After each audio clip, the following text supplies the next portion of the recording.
What would you do if everything you built, your fortune, your future, your legacy, suddenly meant nothing?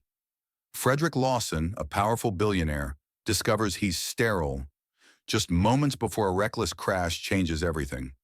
A mysterious black nurse saves his life, then disappears. But when fate brings them back together, secrets, judgment, and an unexpected pregnancy turn his world upside down. Will love survive the weight of status, scandal, and sacrifice? Where are you watching from? Comment below and tell us your guess. Will he defy society for love? Don't forget to like, subscribe, and stay until the end for the twist you won't believe. Frederick Lawson sat motionless in the sleek leather chair of his private physician's office. His jaw clenched so tightly he could feel the pulse throbbing in his temples. Across the mahogany desk, Dr. Everett's lips were still moving, but Frederick barely heard anything beyond the words that had detonated in his mind moments ago. "You're sterile." It didn't make sense. This wasn't just an ordinary health checkup gone wrong. This was the brutal collapse of everything he had envisioned for his future. The son he'd imagined grooming to take over Lawson Holdings, the heir to his empire, the child who'd carry his name forward into history. All gone in one clinical sentence. His empire was still intact, his billions untouched. But the one thing he couldn't buy or negotiate had just slipped beyond reach, and he felt powerless for the first time in years. The drive back to his penthouse should have offered clarity, but instead it felt like a descent into something darker. Rain lashed against the windshield of his matte black Bentley, the wipers dancing wildly in rhythm with the storm outside. He barely noticed. Traffic lights blurred into streaks of red and green, his foot pressing heavier on the gas with each passing second. His thoughts spiraled like the city lights around him, memories of business victories, magazine covers, congratulatory toasts at rooftop parties. All hollow now. He had wealth, power, and prestige. But the future, the legacy, it was all just smoke now. In that moment, something inside him snapped, and with a sudden yank of the steering wheel, he veered off the main road, tires screeching as the vehicle skidded toward the guardrail. The impact was violent. Metal groaned and glass shattered as the Bentley collided with steel and concrete, coming to a stop halfway through a fence overlooking the lower expressway. For several moments, there was only silence. An eerie, deafening stillness broken only by the ticking of the dashboard clock and the hiss of steam rising from the crushed hood. Frederick's body was pinned, his chest tightening with each labored breath, blood trickling down his temple. His vision blurred, but one truth cut through the haze. He might not make it out alive, and strangely, that thought didn't terrify him. It felt quiet, final, maybe even deserved. Then came the voice. "Sir, can you hear me? Stay with me. Don't move." A soft but firm tone pierced the fog of unconsciousness. It wasn't a medic, not a cop, a woman. Her hands moved quickly, checking his pulse, unbuckling his seatbelt, lifting debris from his lap as smoke filled the interior. She spoke in low, steady tones, not panicking, not hesitating. Frederick tried to speak, but a gurgle of pain stopped him. Her face leaned into the dim glow of the dashboard. Brown skin, almond eyes full of focus, and lips pressed into a line of determination. She smelled faintly of lavender and antiseptic, and for a moment he could swear he saw light radiating from her, or maybe it was just the blood loss. "Don't close your eyes," she whispered as she pulled him free from the wreckage. Her strength surprised him. She dragged his semi-conscious body a safe distance from the smoldering car just before the engine coughed out its final breath. Rain poured around them, drenching her scrubs and flattening her curls against her cheeks. But she never stopped. Her hands pressed to his chest, her voice urging him to stay awake, to fight. "You're going to be okay," she said. "I've got you." When the paramedics arrived 10 minutes later, they were shocked to find someone already performing stabilization procedures. "She knew what to do," one EMT later said. "She wasn't just helping, she took charge like a pro." But by the time they got Frederick onto the stretcher, the woman was gone. No one had seen her leave. No name, no phone number, no motive. Just a fleeting presence who vanished into the storm. Frederick awoke in a sterile hospital room the next day, disoriented and aching from fractured ribs and internal bruising. A nurse in pale blue scrubs came in, introduced herself, and checked his vitals, but he barely registered her words. All he could think about was the woman in the rain, the one who saved him without hesitation or question. She had kind eyes, he murmured aloud, startling the nurse. Pardon, Mr. Lawson. He shook his head. Nothing. Just wondering if anyone got her name. That night, alone in the dim hospital room with only the rhythmic beeping of machines for company, Frederick stared at the ceiling and felt something unfamiliar, emptiness that no amount of money could fill. He had faced boardroom wars, corporate takeovers, and betrayal from within his own family, but nothing had stripped him to his core like this. The news of his sterility had been a blow to his pride, but the encounter with the mysterious woman had stirred something deeper, a longing for meaning beyond success and luxury. Her image haunted him, soaked in rain, face lit by flashing emergency lights, hands steady and sure. Why had she helped him? She hadn't known he was rich. There had been no cameras, no spotlight, no incentive, just compassion. He wasn't used to that. In his world, everything had a price tag, favors, friendships, even love. But this woman, she was different. She'd saved his life and disappeared without asking for anything. That night, for the first time in years, Frederick couldn't sleep. He wasn't thinking about meetings, mergers, or quarterly losses. He was thinking about a stranger with lavender on her skin and fire in her eyes. And with every hour that passed, one question consumed him more than any other. Who was she? And why did it feel like his life hadn't ended that night, but had only just begun? Kendra Williams had been on her feet for 12 hours straight, her calves aching beneath the weight of a double shift, and her mind thick with the fog of fatigue. The night had been brutal. 3 critical admissions, a combative dementia patient, and a teenager who arrived with a bullet wound and eyes full of fear. The fluorescent lights of the emergency department buzzed behind her as she stepped out into the rain-soaked parking lot. Finally free, if only for a few hours. Her car, a rust-colored Corolla that wheezed more than purred, waited at the far end of the lot, and as she fumbled for her keys, all she could think about was sleep, a hot shower, and the cup of chamomile tea she always made before bed. The storm hadn't let up since dusk. Rain battered her windshield as she pulled onto the road, her wipers squealing with effort, and the city around her shimmered under puddles and passing headlights. Southside Chicago had a way of keeping its secrets buried in water and shadows. But tonight, Kendra wasn't thinking about the neighborhood's reputation. She was thinking about her patient in room 208, the one who asked if he was going to die, and how she told him no, even though she wasn't sure. Her mind replayed the beep of monitors and the weight of responsibility as she turned down the dim, winding exit ramp that led to the expressway.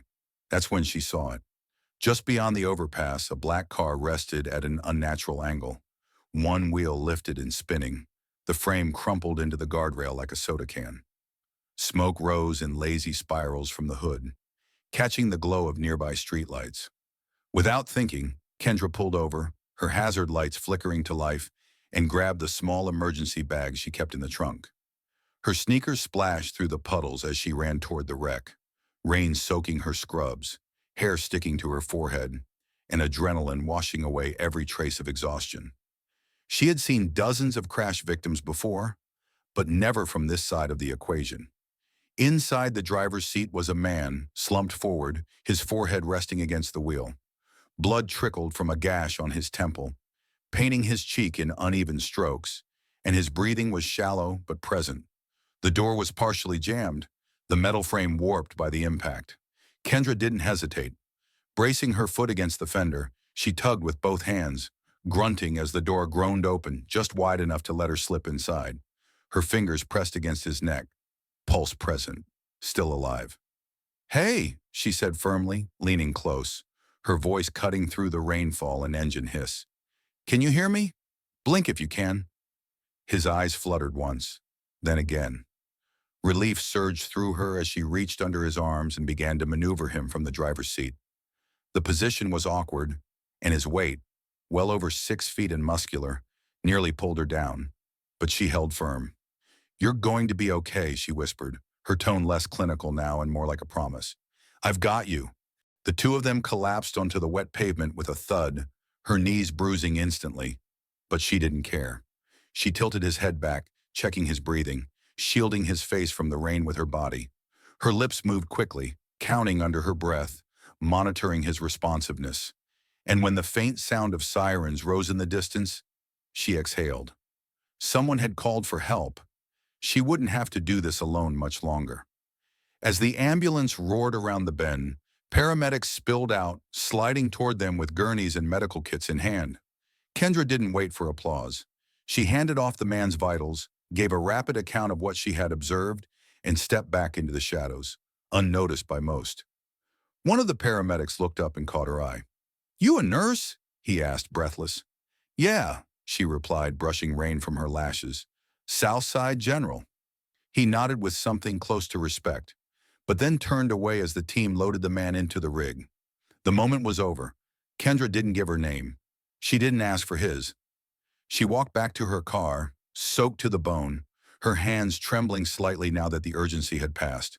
The adrenaline high faded slowly, replaced by a heavy, haunting silence. As she sank into the driver's seat, her reflection stared back at her in the rearview mirror, tired, dripping, and impossibly calm. She had done her part. Whoever that man was, he was alive. That was enough. She drove home in silence, the city rushing by in streaks of light and water. At a red light, she allowed herself to close her eyes for just a moment, letting the weight of the night settle on her shoulders. Somewhere in the depths of Chicago's wealth and glitter, a man had nearly died. Somewhere the media might spin his story into headlines, but she wouldn't be part of it. She had no interest in the spotlight, no desire for reward. Her reward was the simple truth that someone would wake up tomorrow because she had stopped. Back in her tiny apartment, with peeling paint and the smell of lavender still lingering from her wall diffuser, Kendra peeled off her soaked scrubs and sat on the edge of her bed. Her muscles ached, her feet throbbed, but her soul felt strangely steady, grounded by the knowledge that for once she hadn't just reacted, she had chosen. She had seen danger and rushed toward it, not away. And even if no one ever knew, she would know. That was enough. Yet as she curled beneath the blanket, her mind wandered, just briefly, back to the man's face. Pale, strong jaw, blood on his brow. But it wasn't his appearance that stuck with her. It was the way his eyes had tried to focus on hers, even through the haze of pain. It was the way he had held on, just barely, to her voice in the darkness. She hadn't known his name, and she never expected to see him again. But fate, unpredictable and often poetic, had already decided otherwise. The penthouse should have brought comfort. Floor-to-ceiling glass framing the Chicago skyline, marble floors polished to a mirror finish, and the silent hum of discreet luxury. But to Frederick Lawson, it felt like a gilded cage. He stood at the window, arms folded across his chest, watching the rain fall like a slow curtain over the city he ruled. His body was healing, but his mind was restless. The woman had disappeared as suddenly as she'd arrived, leaving no name, no phone number, just a memory that had rooted itself deep within him. He had seen faces come and go all his life, investors, models, opportunists, but hers lingered like a ghost, calm, defiant, unbothered by his wealth or weakness. She had saved him without asking anything in return, and that, more than the act itself, unsettled him. He couldn't remember much about the crash, not the sound of metal crumpling or the shattering glass, but he remembered her. Her voice had cut through the panic. Her hands had steadied him. Her eyes, dark and determined, had held him in the moment between consciousness and oblivion. For a man who'd lived in a world driven by status and strategy, the raw, unfiltered compassion of a stranger had shaken him to his core. And now, with his body bruised and his ego cracked wide open, he found himself haunted by a single insistent thought. I need to find her. That morning, his assistant, Olivia Langston, arrived promptly at 9:01 a.m., as she always did, a stack of briefing folders in hand.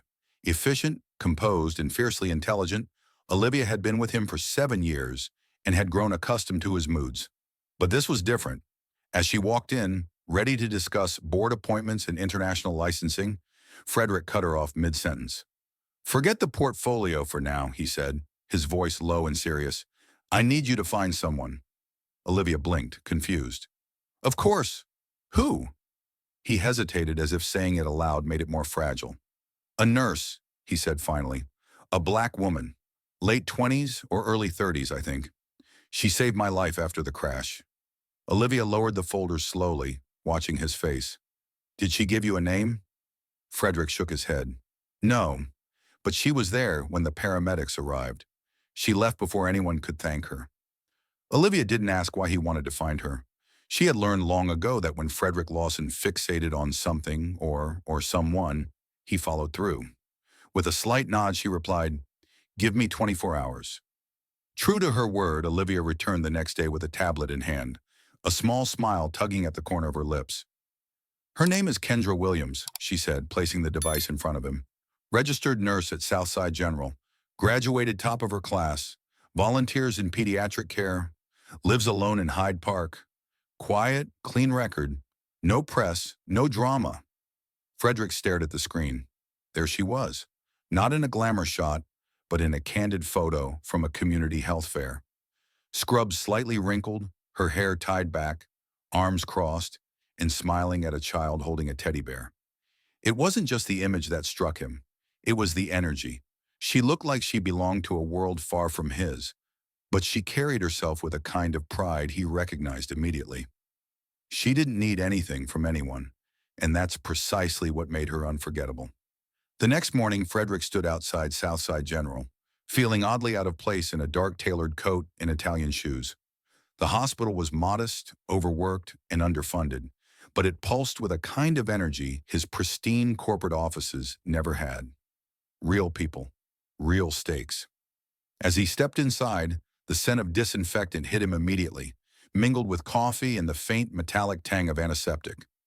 Nurses in scrubs moved quickly through the corridors, calling out updates, guiding wheelchairs, and adjusting IV poles. It was chaos and compassion all at once. He found her just as Olivia had described. Kendra was leaning over a young boy in a waiting room, crouched at eye level as she gently adjusted the bandage on his hand. Her voice was calm, her tone warm and full of patience. The boy wasn't crying, just watching her like she was the only person in the world who mattered. Frederick didn't want to interrupt, but something in him stirred. She hasn't changed, he thought. She didn't do it for recognition. She didn't know she'd be found. She was simply doing what she did best. When Kendra finally looked up, their eyes met, and for a second she didn't speak. Recognition flickered in her gaze, followed by guarded confusion. She stood slowly, her posture straightening, and wiped her hands on a paper towel before approaching. "Mr. Lawson," she said, her voice neutral but curious. "Wasn't expecting to see you here." He offered a small smile. "Please call me Frederick. I just wanted to thank you.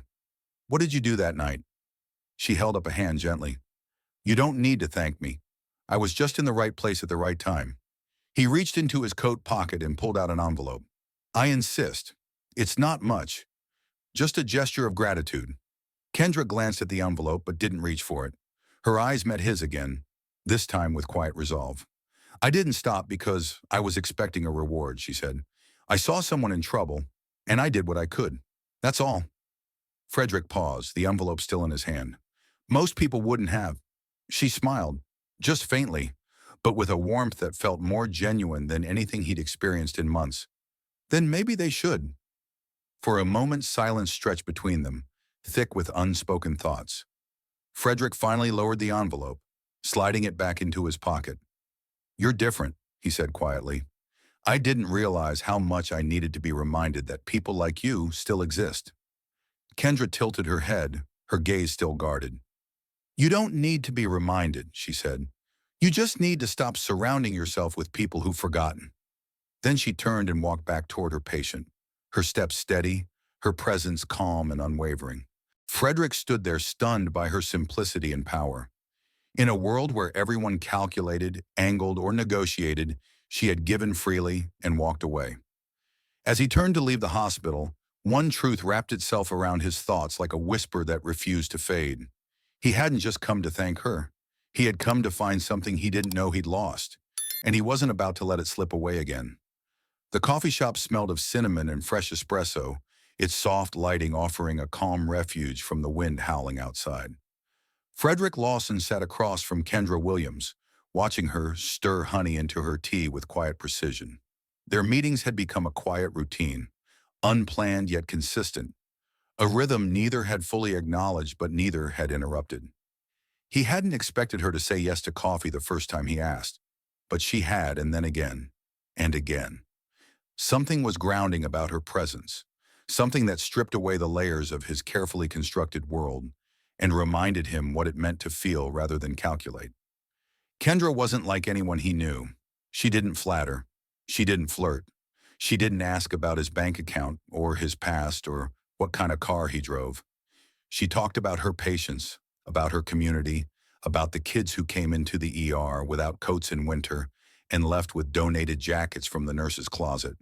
Frederick listened, really listened, not because he was trying to impress her, but because he genuinely wanted to know how she saw the world. And it stunned him, how much lighter everything felt when he was near her, how much quieter his mind became when she spoke. But that evening, something about Kendra felt off. Her smile was more guarded, her shoulders tense beneath the soft cream sweater she wore. She kept glancing at the window, tapping her fingers gently against the side of her mug. Frederick leaned forward, lowering his voice as if protecting a fragile truth. "You okay?" he asked. "You've been somewhere else all night." Kendra met his gaze, her eyes shadowed with a flicker of vulnerability he hadn't seen before. She took a breath, long and deliberate, then let it out slowly. "There's something I should tell you," she said, "before this goes any further." Frederick's heart ticked up a notch, but he didn't move. He nodded once, signaling her to go on. Kendra folded her hands in her lap, steadying herself. "I'm pregnant," she said quietly, "with twins." The words dropped like stones into the silence between them, echoing louder in the stillness of his mind than they did in the room itself. For a moment, Frederick couldn't process what she had said. Pregnant. Twins. She was pregnant. With someone else's children. He hadn't seen it coming. He'd imagined many things in the days since their first meeting. What it would be like to kiss her, to walk beside her without apology, to build something real. But this wasn't one of them. Kendra's posture remained straight, but he could see the tension in her jaw, the quiet readiness to be judged, to be dismissed. "Before you ask." "No, I don't plan to involve the father," she said. "It was a mistake, one night. He made it clear he didn't want kids, and I made it clear I wasn't going to let that decide my future." She looked away then, her fingers tightening around her mug. "I didn't expect this. I didn't plan it, but I'm not ashamed of it either. These babies, they're mine, and they deserve love, even if it's just from me." Frederick leaned back slightly, as if trying to absorb the full weight of what he'd just heard.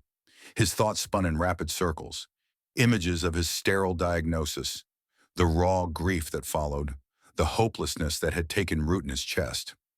Now here she was, the woman who had pulled him from the wreckage, the woman who had asked for nothing, the woman is carrying not one, but two lives. His voice was barely a whisper when he finally spoke. "You're going to raise them alone?" Kendra nodded. "I've made peace with it." The idea struck him like lightning, not just the shock, but the clarity that followed. He had spent weeks feeling empty, disconnected from the future he thought he could never have. But now life, literal life sat across from him. Two children not his by blood, but connected to the woman who had stirred something in him deeper than desire. He looked at her, really looked, and saw the exhaustion under her eyes, the courage in her spine, and the quiet flicker of fear she couldn't hide. She wasn't asking for help. She was telling him her truth. And that honesty stirred something in him far more powerful than pity. It awakened a protective instinct he didn't know he still had. "I don't know what this means for us," he said after a long pause. "But I do know one thing. I don't want to walk away from you. Or from them." Kendra blinked, caught off guard. "You don't owe me anything," she said. "This isn't your responsibility." He smiled then, just slightly. the kind of smile that came not from triumph, but from resolution. Maybe not, he replied, but for the first time in a long time, I want to be part of something that's real.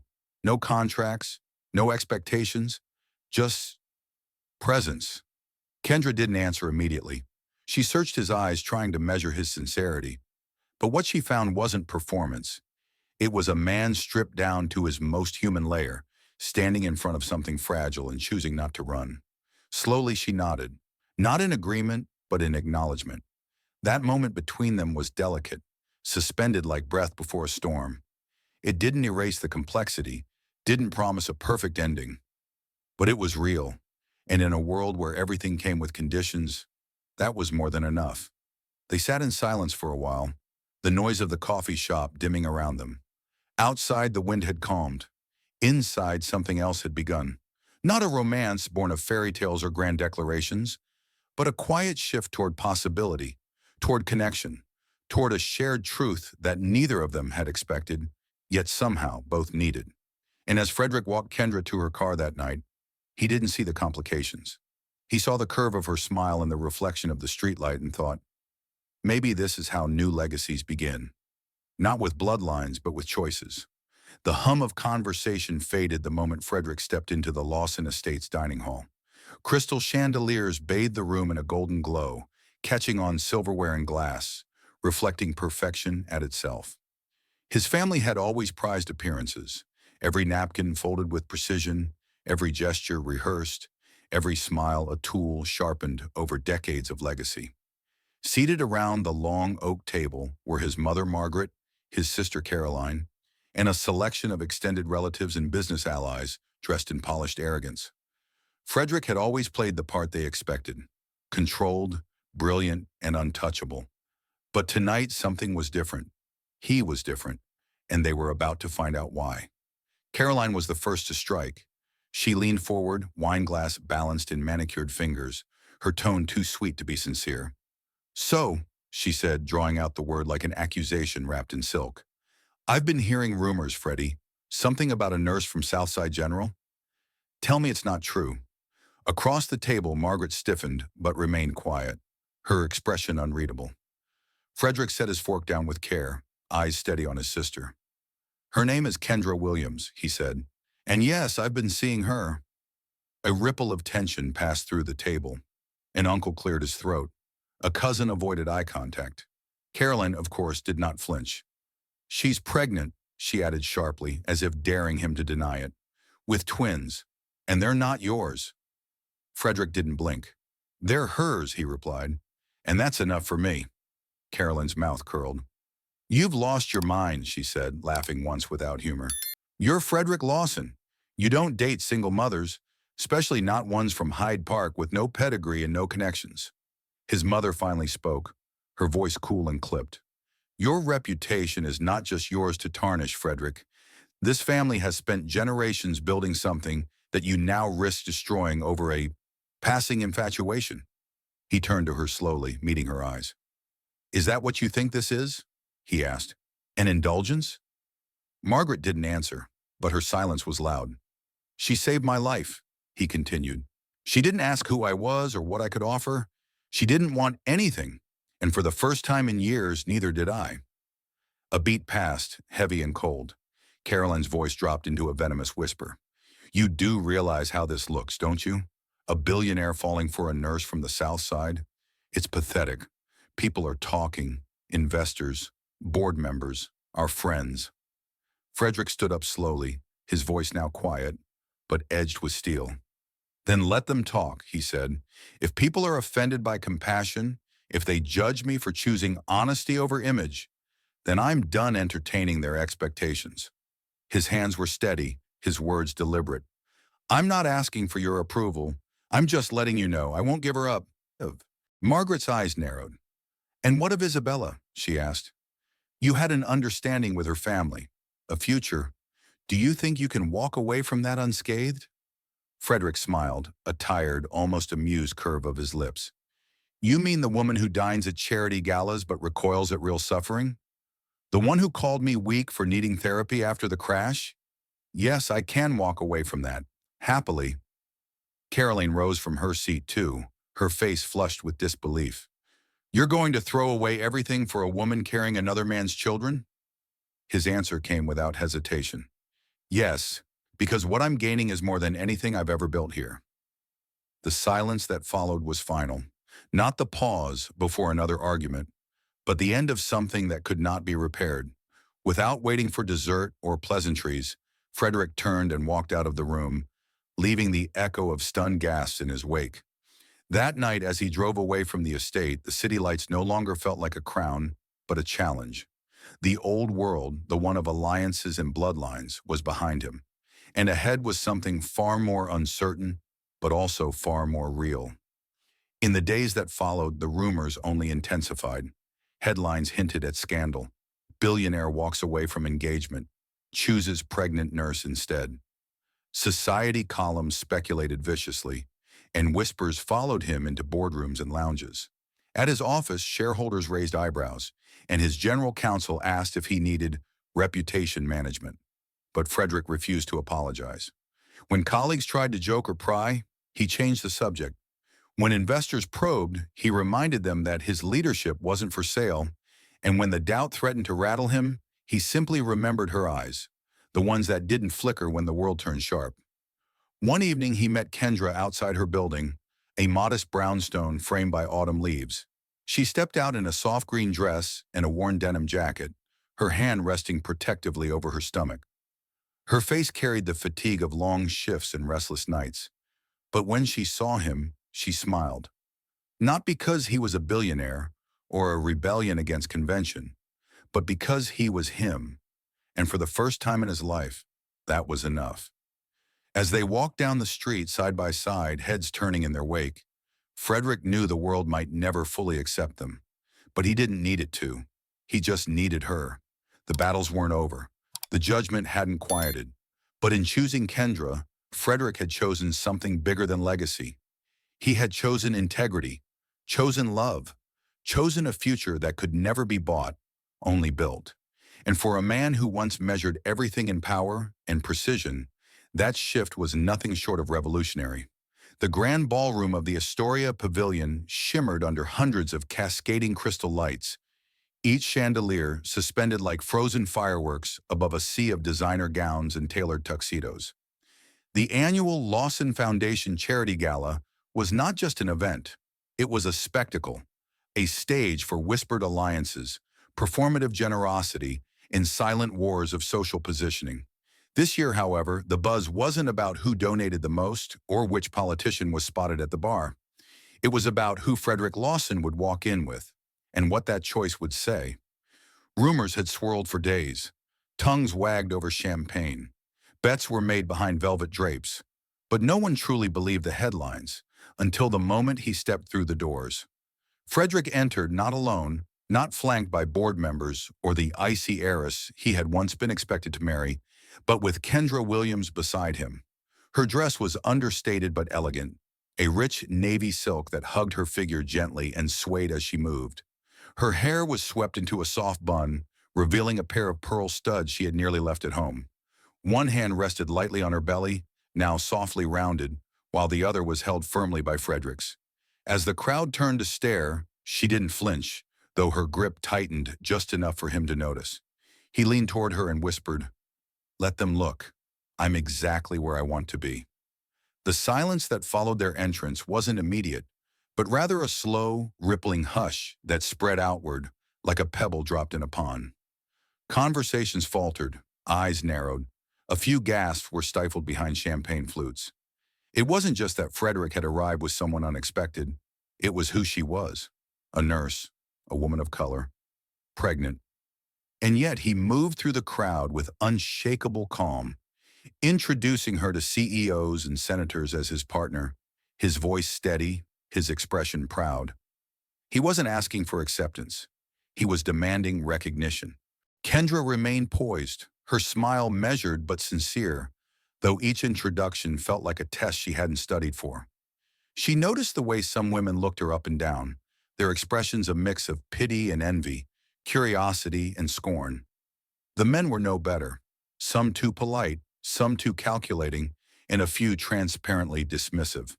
But what startled her most wasn't the scrutiny, it was how little it mattered. With Frederick's hand in hers and his unwavering presence beside her, the stares melted into background noise. She wasn't here for their approval. She was here because he had asked her to be. They made their way toward the center of the ballroom, where the silent auction was in full swing. Frederick paused to speak with old business acquaintances, and Kendra, left momentarily alone, found herself face to face with a woman whose name she had heard whispered for weeks, Margaret Lawson. The elder woman stood impeccably dressed in deep emerald satin, a diamond brooch pinned to her collarbone like a badge of command. Her smile was practiced, sharp as glass. "Miss Williams," she said, voice smooth as silk and twice as cold. "Welcome. I must say, it's quite brave of you to attend." Kendra met her gaze without blinking. "Thank you, Mrs. Lawson. I'm happy to be here. Frederick wanted me by his side, and I agreed." Margaret's eyes drifted briefly to her stomach, then back to her face. "I imagine this must be overwhelming for someone unfamiliar with these circles." Kendra's smile didn't falter. "It's unfamiliar, yes, but not intimidating. I've faced worse nights in an ER." For a split second, Margaret's expression cracked, not with approval, but surprise. And then the mask returned. She gave a curt nod and moved on. Frederick returned just in time to catch the tail end of the exchange. "You okay?" he asked, concern flickering beneath his otherwise calm exterior. Kendra nodded. "I held my ground." He smiled, pride gleaming in his eyes. "I never doubted you for a second." The moment passed between them with quiet strength, one that didn't need to be announced or framed in gold. It simply was, like gravity, pulling them toward each other, anchoring them in the chaos. As the evening progressed, whispers continued to swirl, but Frederick never once left her side. During the formal toast, he raised his glass and spoke not just of donations and board missions, but of redefining legacy, not in financial empires, but in integrity, in compassion, in standing beside the people who shape our humanity, not just our portfolios.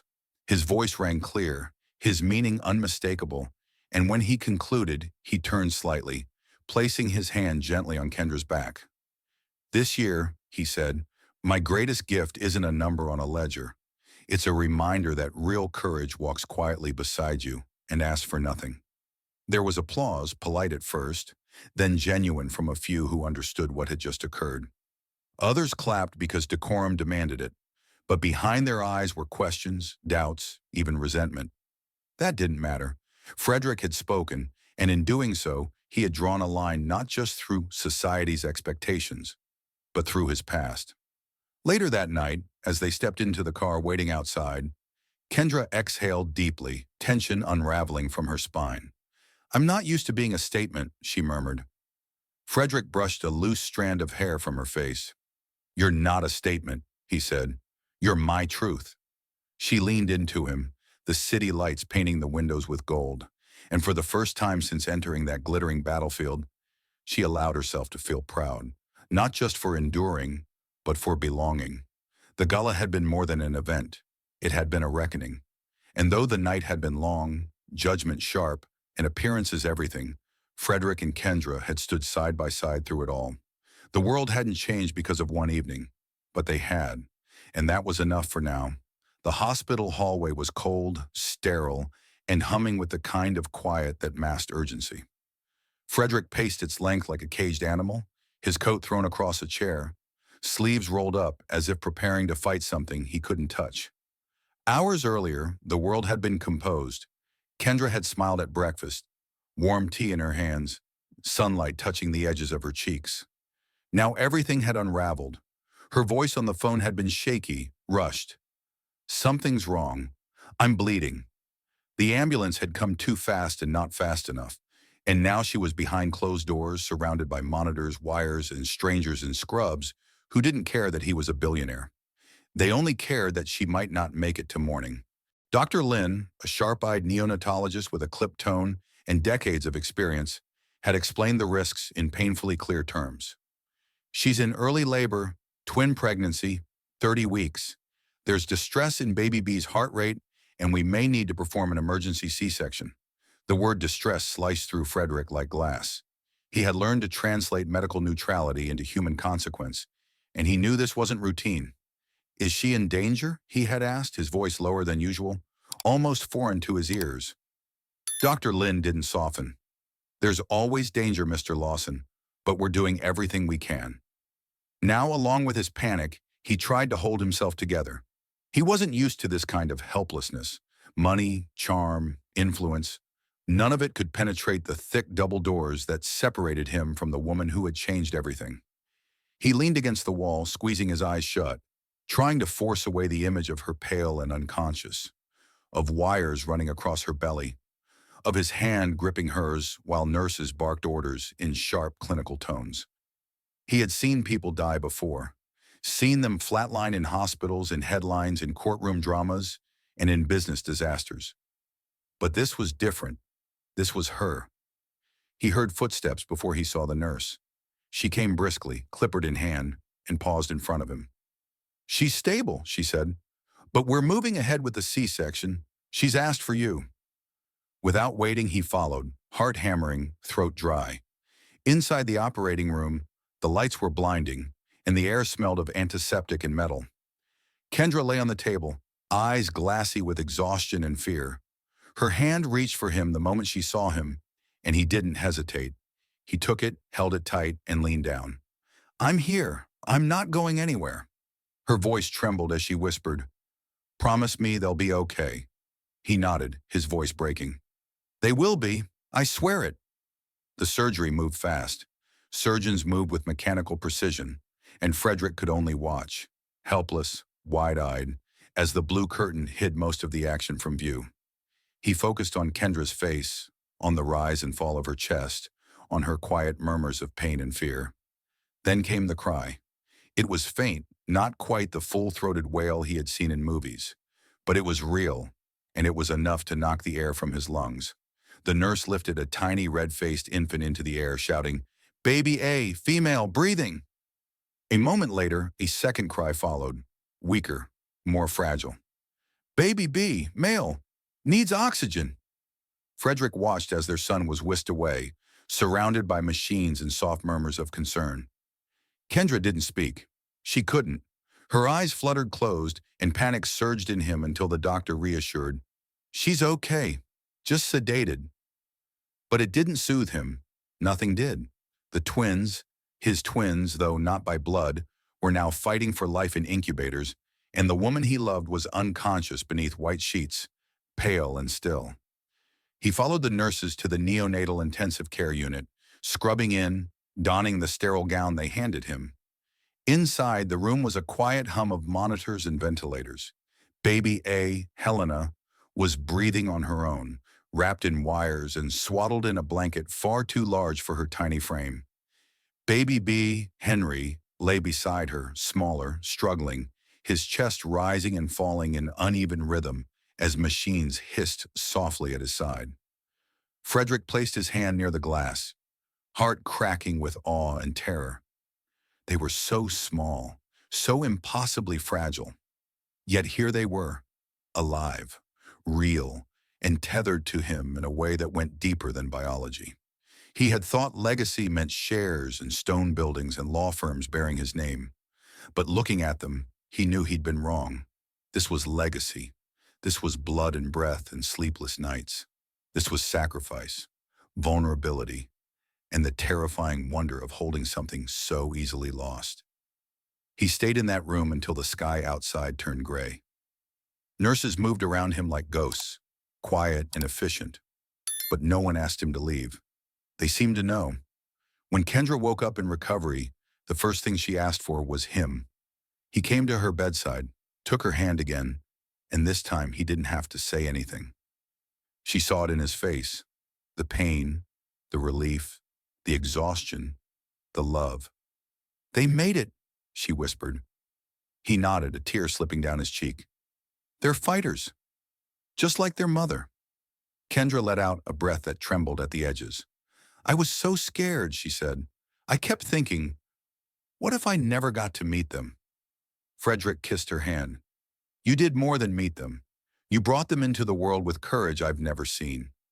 She blinked slowly, and for the first time since they rushed her through the ER doors, her body relaxed, her hand resting gently over his. In that moment, surrounded by sterile sheets and flickering monitors, the storm that had nearly taken everything began to settle. The world was still uncertain. The twins would need weeks, maybe months, to grow stronger. But Frederick knew one thing with absolute clarity. He would be there.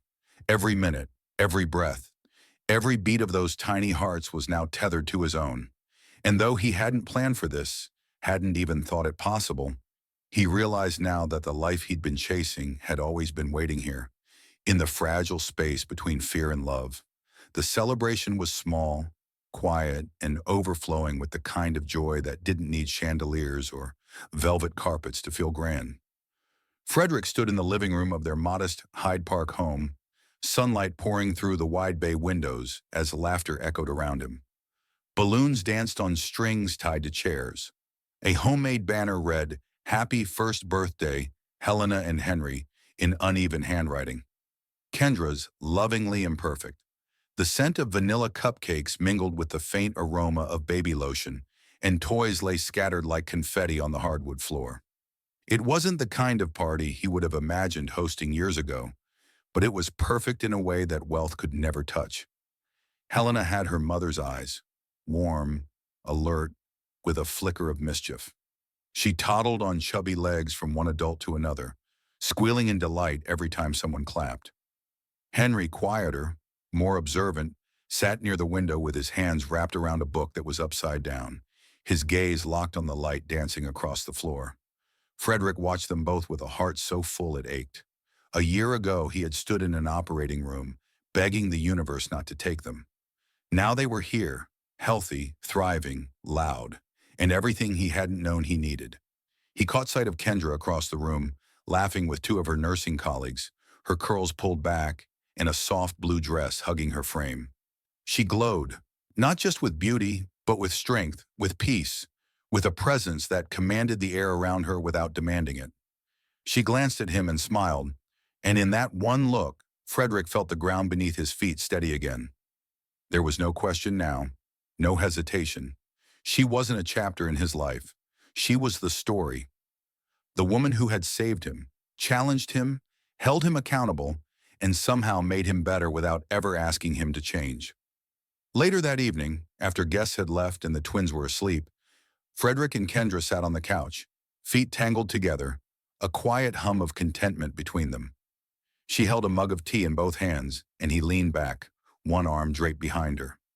The house was still, a kind of stillness that only comes after the storm of parenthood, after months of fear and fatigue, and tiny victories no one sees but you carry like medals. "You know," he said, voice low, "I used to think legacy was something you built in boardrooms and skyscrapers. I thought it was sealed in contracts and carved into granite." She looked at him, curiosity tugging at her brows. "And now?" Frederick turned toward her, brushing a thumb across her knuckles. "Now I know it's in bedtime stories and scraped knees and little hands that won't let go of yours. It's in the way you love someone when no one's watching. The way you fight for them when you're terrified. It's not the name you leave on a building. It's the life you pour into people who carry your heart." Kendra didn't speak right away, but when she did, her voice was soft. "You always had that in you. You just needed something real to bring it out." He nodded, exhaling slowly. "You brought it out. You and them." He stood, disappeared for a moment into the back room, and returned with a small velvet box. Sitting beside her again, he opened it. Not with spectacle, not with speech, but with a kind of quiet reverence. Inside was a simple ring, elegant but unpretentious, a single diamond set on a gold band etched with the words, "Always Us." Kendra froze, her breath catching. Frederick held her gaze. "This isn't about tradition or saving face. This is me, asking you to choose me again. Not because you need me, but because you want to. Will you marry me, Kendra?" Tears welled in her eyes, but she didn't look away. "Yes," she whispered. "Not for the house or the ring or the Lawson name, but because when I look at you, I see the man who stayed through the hardest nights, the man who held my hand when I couldn't breathe, the man who sings lullabies off-key and doesn't care." She leaned into him, their foreheads touching. And because I want our kids to know that love doesn't have to be loud to be real, they didn't call the press. They didn't throw a party at the top of a skyscraper. Instead, they planned a small ceremony under a magnolia tree in a public park, with only close friends and family. And even then, some didn't show. But the ones who mattered did. And as Frederick said his vows with Helena gripping his pant leg and Henry chewing on the corner of his speech notes, he realized that he had never been richer than he was in that moment. In the following months, he restructured his foundation. Gone were the gala performances and press-driven giving. In their place, he launched the Williams Initiative, a scholarship and grant program for Black women pursuing careers in healthcare. He named it not just for Kendra, but for every woman who had ever saved a life and walked away unnoticed. It wasn't about redemption, it was about recognition, about redefining power in a world that too often refused to see it when it didn't look a certain way. One evening, long after the twins had been tucked in and the dishes cleared, Frederick stood by the window, watching the city hum in the distance. Kendra joined him, her hand slipping into his. "Do you miss it?" she asked. "The life before?" He shook his head slowly. "No. That life was loud and hollow. This one is quiet and full. I used to think I wanted the world to remember me. Now I just want them to remember this. The home we built, the love we raised, the lives we shaped." Outside, the wind rustled the leaves, and inside, a new kind of legacy settled into place, not forged by inheritance or empire, but born from a promise whispered in the dark, held together by two hearts that had every reason to give up, but never did. And that, he realized, would echo longer than any fortune ever could. What did this story make you feel? Would you have made the same choices as Frederick or Kendra? We'd love to hear your thoughts in the comments below. If this story moved you, don't forget to hit that like button, subscribe to our channel, and share it with someone who needs a reminder that love, courage, and family come in many forms. Thank you for being here with us. Your support means everything. See you in the next story.